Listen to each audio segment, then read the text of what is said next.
Hi, greetings to everyone. My name is Andre Miguel Sarbano from BSHM 0202. Transition words are essential for creating coherence and flow in writing. They help connect ideas, sentence, and paragraphs smoothly.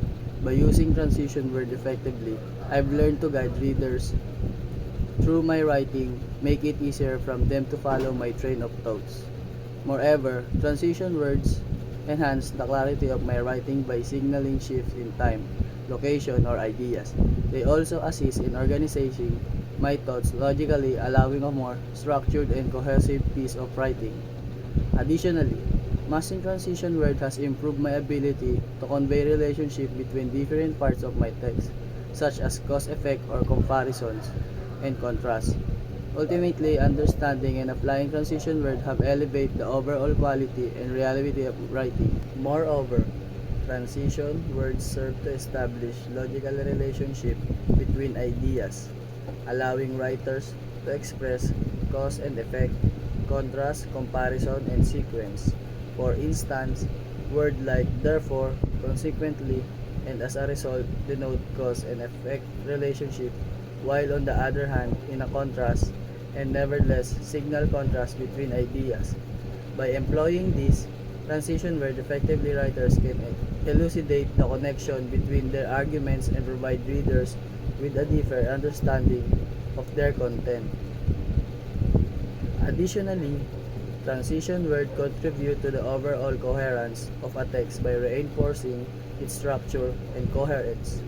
They help to link similar ideas together, create a sense of continuity, and guide readers through the logical progression of the text.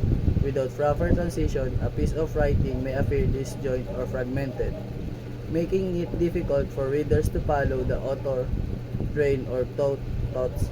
Transition words therefore serve as the glue that hold a piece of writing together, ensuring that each sentence and paragraph flows smoothly into the next. Furthermore, mastering the use of transition words can improve the overall quality and effectiveness of one's writing. By carefully selecting and strategically placing transition words, writers can enhance the clarity, coherence, and readability of their text.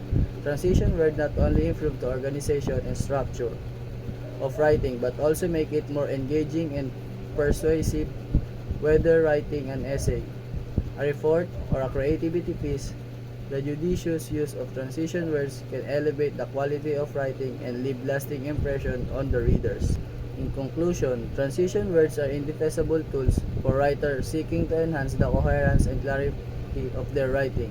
By facilitating smooth transition, establishing logical relationship, and reinforcing the structure of the text, transition words play a crucial role in guiding readers through the complexities of written discourses. Moreover, mastering the use of transition words can lead to more effective communication and a deeper understanding of the content. Therefore, writers should strive to incorporate transition words into their writing and harness their power to create compelling and cohesive text.